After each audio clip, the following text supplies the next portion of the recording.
नमस्कारम। आज मैं आपको एक ऐसी कहानी बताने जा रही हूँ जिसके बारे में शायद ही कोई जानता होगा। बहुत ही कम लोगों को इसके बारे में पता है।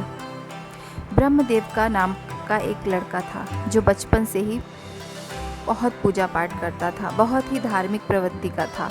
वो पीपल के वृक्ष की पूजा किया करता था। हमारे हिंदू धर्म में पीपल के वृक्ष को बहुत ही पवित्र माना जाता है।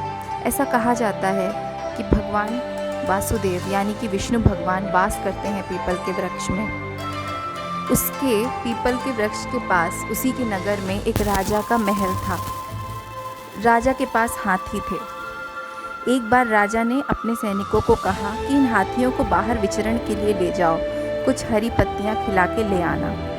सैनिक हाथियों को लेकर निकल गए। रास्ते में उन्हें वो हरा भरा पीपल का वृक्ष दिखा। उन्होंने सोचा, क्यों ना हम इसी वृक्ष की थोड़ी बहुत झाड़ियाँ तोड़ के हाथी को खिला देते हैं। जैसे ही उन्होंने इस वृक्ष को तोड़ने का प्रयास किया पत्तियों को, तुरंत उसमें से एक दिव्य शक्ति आई और वो गिर गए। तब उन्हें वहाँ से पता चला कि ब्रह्मदेव की शक्ति की वजह से इस पीपल के वृक्ष को कोई भी हानि नहीं पहुँचा सकता, ना ही कोई इसकी झाड़ियाँ तोड़ सकता। वो वापस आके राजा से सारी बात कहे। तब राजा ने बोला कि जब वो ब्रह्मदेव वहाँ ना रहे, उस पीपल के वृक्ष को ही काट देना।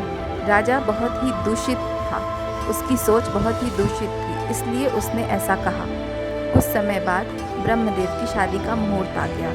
शादी के लिए ब्रह्मदेव को उस राज्य से बाहर जाना था। ब्रह्मदेव शादी की रस्म पूरी करने के लिए अपनी जगह से गया और जैसे ही राजा को ये बात पता चली, राजा ने अपने सैनिकों को बुला के उस पेड़ को कटवा दिया।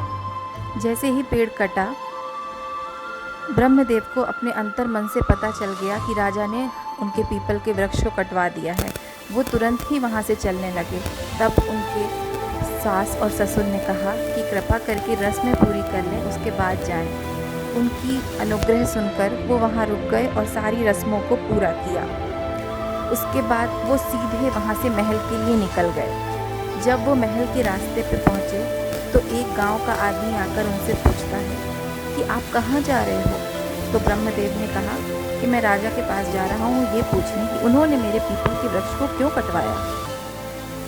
वो गांव का आदमी बोला, मत जाओ, राजा किसी की नहीं सुनता, उसके पास जाने का कोई फ़ायदा नहीं है, तुम वापस लौट जाओ।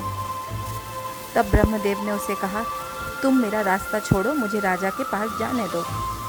तब उस गांव के आदमी ने सोचा, मैं इस व्यक्ति को ऐसी कौन सी बात कहूं जिससे ये वापस चला हो जाए अपने आप में स्वयं लज्जित होकर। उसने कुछ ऐसी बातें कह दी जिसको सुन के ब्रह्मदेव को बहुत गुस्सा आ गया।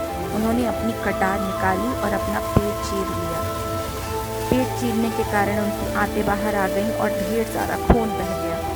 ये देखकर वो गाँव का आदमी बहुत घबरा गया। उसने कहा, मुझे तो ब्रह्म हत्या का पाप लगेगा, मैंने तो इसको मार दिया। और ये सोच के वो स्वयं में लज्जित होकर अपने प्राण ले लिया। इसके बाद ब्रह्मदेव वापस खड़े हुए एक प्रेत रूप में, और प्रेत रूप में ही महल की ओर चल दिए और वहाँ जाके बोले, राजा से कहो ब्रह्मदेव आया है जिसका पीपल का वृक्ष उन्होंने कटवाया। सैनिक ने राजा को जाके बताया कि ब्रह्मदेव आए हुए हैं। तो राजा ने कहा, जाओ मार दो उसे और जला दो। आदेशानुसार सारे के सारे सैनिकों ने उन्हें पकड़ के मारा और जला दिया। इसके बाद वो स्वयं दोबारा से खड़े हो गए और उसी रूप में आकर बोले, जाओ राजा को कह दो कि ब्रह्मदेव आया है। सारे सैनिक बहुत डर गए, मगर उन्हें आदेश था ब्रह्मदेव को मारने का। वो ब्रह्मदेव से लड़ने लगे और सारे के सारे सैनिक मारे गए। ब्रह्मदेव ने अंदर जाके राजा को मार दिया, मगर रानी चतुर थी। रानी ने अपने पुत्र से कहा कि बेटा, तुम ब्रह्मदेव को जाके मामा मामा कहो। बेटा गया और उन्होंने ब्रह्मदेव को मामा कह के पुकारा। तब ब्रह्मदेव ने कहा, तुम्हें डरने की कोई ज़रूरत नहीं है, मैं अब तुम्हें नहीं मारूंगा और ना ही रानी को।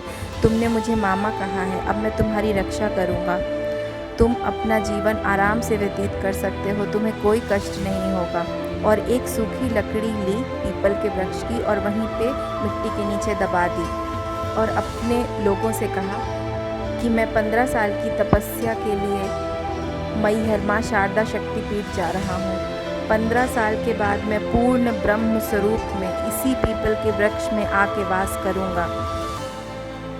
और सबका कल्याण करूँगा। ऐसा ही हुआ। 15 वर्ष के बाद वो वहाँ से आकर पूर्ण ब्रह्म स्वरूप में उसी पीपल के वृक्ष के नीचे वास करते हैं और अपने सारे भक्तों की सभी मनोकामनाओं को पूर्ण करते हैं।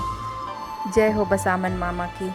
जैसे एक मामा अपने भांजे की सारी इच्छाओं को पूर्ण करता है, उसी तरह बसामन मामा भी अपने सारे भक्तों को सारी इच्छाओं को पूर्ण करते हैं। जय बसामन मामा।